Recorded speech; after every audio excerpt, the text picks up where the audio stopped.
What's up everyone, Mysteriocity again appearing on your screens, this time today bringing you a video on something very disturbing that happened a really long time ago. Almost like it happened in a galaxy far away. So anyway, some of you may know about this, some of you may not, but today's video topic is the Russian sleep experiment. The Russian sleep experiment took place sometime in the late 1940s after World War II, and the nature of the experiment was to find out what prolonged sleep deprivation would do to a person. So therefore, a secret experiment was orchestrated that involved 5 prisoners who were considered disgraced by Russia. The idea was to study them for 30 days straight and put these 5 individuals in a room together and expose them to this unknown toxin that stops you from falling asleep. It does sound eyebrow-raising right there, but once you get into the story of it and what really transpired, holy shit! I have a loss for words, guys. I am serious. I mean, I cannot bear to be thinking about this, like, all day, every day. Like, there are only certain times when I can think about it. Like, basically, I have to tell myself, okay, no, I can't think about it now. I can't, because then it's gonna put me in a really bad mood, and it's gonna make me all sad and depressed and stuff like that. So, yeah, it's very hard to disturb me like that in a way, because, you know, I consider myself very, you know, sharp-edged. Like, for instance, I've never cried while watching a movie or playing a game or anything like that. Maybe my eyes get watery every now and then, but I've never cried. As for it sticking with me, you know, for like months and months, and as for it kind of keeping me awake at some nights, ironically, because this is called the Russian sleep experiment, I don't stumble onto those kind of stories very often. Therefore, before I continue on going in depth with it, because of the brutal nature surrounding this experiment, I'm going to issue a mature content warning. What I'm going to be discussing and showing here today may be disturbing to some viewers. So it seems as if for the first 3 days of this experiment, and after these subjects had been awake for 3 days straight, it seems as if, you know, all was well. You know, obviously, you know, there would be some little things to tell you, you know, this person's been awake for 3 days, but, you know, other than that, there was nothing really noteworthy, nothing really insane. It pretty much started after the 4-day mark, when the conversations that the subjects had been exchanging with each other started getting suspiciously deep and personal. And from what I know, if I recall correctly, these subjects had not known each other prior. You know, when they were all put into this room, that was the very first time they met each other. So after 4 days, they were already discussing, you know, very personal and private details about their life.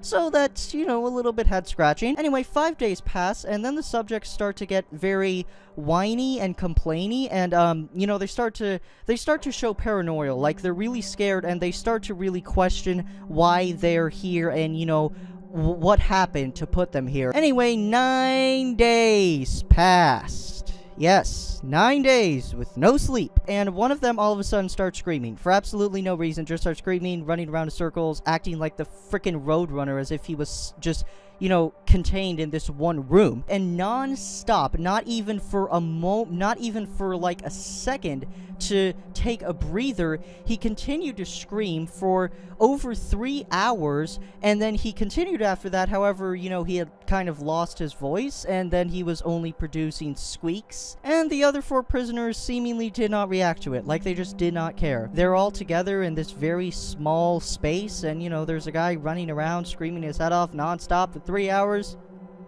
Nothing wrong there. Yeah, just not pay attention. 12 days pass, and the researchers start to get a little bit worried, a little bit concerned about the health of the patients, because there was no sound coming from the room. Not a peep. So 2 more days pass, and we're now 14 days without sleep, and the researchers tell the patients, "We are opening the chamber to test the microphone. Step away from the door and lie flat on the floor, or you will be shot. Compliance will earn one of you your immediate freedom." However, one of the patients said something that sends shivers down my spine every single time I read it. I am serious. Want to know what he said? He said this: "We no longer want to be freed." So, at midnight on the 15th day, halfway through this terrible, brutal, headache-inducing experiment, the chamber was flushed of the unknown toxin, which it still hasn't been specified what exactly they used, even, you know, all these years later. And the captives completely rebelled at this. They wanted the gas to come back on. 3 of them specifically started to beg. So the chamber was then opened and soldiers were sent in to retrieve the test subjects. However, the test subjects rebelled even more. They screamed even louder than ever, and the soldiers did too when they saw what was inside. What I'm about to show you, this isn't concept art. This is really what one of the captives looked like. In 3, 2, 1, holy shit! Okay, what is that? Wow. Oh, damn. And upon further analysis, 1 patient had died, 4 of them were still alive, but, you know, saying that these 4 were alive was very much stressing it. And also, upon further investigation, the soldiers looked at the food rations, which had barely been touched at all. There was exposed flesh and bone on the fingertips of these 4 patients, and the researchers assumed that they had bit the skin off of, you know, their fingertips. However, it was later found out that they were inflicted by hand, not by the teeth. Feeling goosebumps yet? That's not the only part of the flesh that the patients had ripped off with their hands, because they also ripped off near their abdominal area on their stomach, which had caused their lungs to be exposed through the rib cage. I'm not kidding. Apparently, the blood vessels and organs somehow remained intact and functional. When you actually think this would be enough of an inspection to raise a big red flag and called this off immediately, they for some reason decided they needed to take a closer look. Although if you ask me, this is enough. This is enough to call off the experiment, because these people need help, for God's sakes. I mean, yeah, sure, they're disgraced by their country, and, you know, they're viewed as enemies in the state, but only the most evil scum in the entire world deserve this kind of thing. I mean, Hitler, Manson, if it was them, yeah, they deserve this. Anyway, this really did spook some Russian officials who were battle-trained, hardened operatives, but however, a lot of them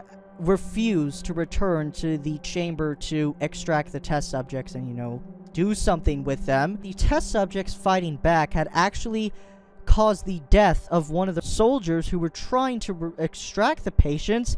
This Russian soldier died from having his throat ripped out of his neck, and another soldier had his testicles ripped off and an artery in his leg severed, both by the subject's teeth. That was 1 soldier who died, 1 who was obviously critically injured. Another 5 died, though. They just committed suicide following the experiment. It wasn't actually just one of the soldiers who died, but one of the test subjects had died after having his spleen ruptured, and he bled out pretty much immediately, so now we're down to 3 test subjects left. Anyway, the most injured of the 3 test subjects was taken to the only operating room that the facility had, and was offered medical attention, and a lot of effort was placed into giving him proper medical attention, but he had fought back ferociously and still demanded that he be put back in the chamber with that lovely gas. So during this surgery that did not went well, the patient ended up dying directly after his eyelids closed. Like, you know, from directly falling asleep, it killed him. In the autopsy, it was discovered that his blood had tripled the normal level of oxygen, and his muscles that were still attached to his skeleton were badly torn, and he had 9 broken bones in his struggle to not be subdued. Keep in mind, he had his organs disconnected from their proper places, and he still put up this struggle. Anyway, so both of these surviving 2 patients had been given the same kind of medical treatment, and the researchers, understandably frustrated by all this, had asked the patients why they fought back so hard and why they were refusing medical attention. You know, just why? Why? Only one response was given from one of the patients, and that was, "I must remain awake." So an EEG monitor was connected to the patients to monitor their heart, and they put them back into the chamber, turned on the gas, and the patient stopped struggling immediately. I can barely continuing on with this. I'm just, this tears me up. My mind is torn from this. Damn. This is insane. Anyway, of the 2 patients, one of the patients had died after he had fallen into a deep sleep and then, you know, flatline. Now, down to one surviving subject left. This proved to pretty much be the final straw, as the commander gave the order to seal the chamber, however, with 3 researchers inside to monitor this test subject. Almost immediately after the commander had gave this order, one of the 3 researchers drew his gun and shot the commander point blank in the head. What then happened was the other 2 researchers, as well as the medical staff and everyone else in the room, had fled. This rogue researcher then asked, "What are you? I must know." The subject then smiled, and then delivering one of the creepiest monologues ever recorded, he stated, "Have you forgotten so easily? We are you. We are the madness that lurks within you all, begging to be free at every moment in your deepest animal mind. We are what you hide from in your beds every night. We are what you sedate into silence and paralysis when you go to the nocturnal haven where we cannot tread." The researcher, almost as if his heart had stopped from hearing this, had pointed his gun at the test subject head and fired it. The subject gave the final words, "So nearly free," before flatlining, dying, and finally ending this terribly gruesome, unnecessary experiment. I mean, if you were one of these patients in this room, and if this experiment happened to you, I mean, you really would ask the question, like, is this what I would do? And, I mean, I will say that if this did not, like, give you goosebumps, or, like, make you think about it, or if this did not faze you in any sense of the word, then I will say that you really should see a psychiatrist, because, yeah, you have no soul. And like, share, comment, subscribe, show support, and I will return it by giving you guys the best content that I can possibly deliver. Thank you all so much for watching, and don't forget to send me any mysterious footage you've captured, whether photo or video, to my email, which will be posted in the description below or in the outro card at the end of this video. So thank you all so much for watching, and until next time, peace out!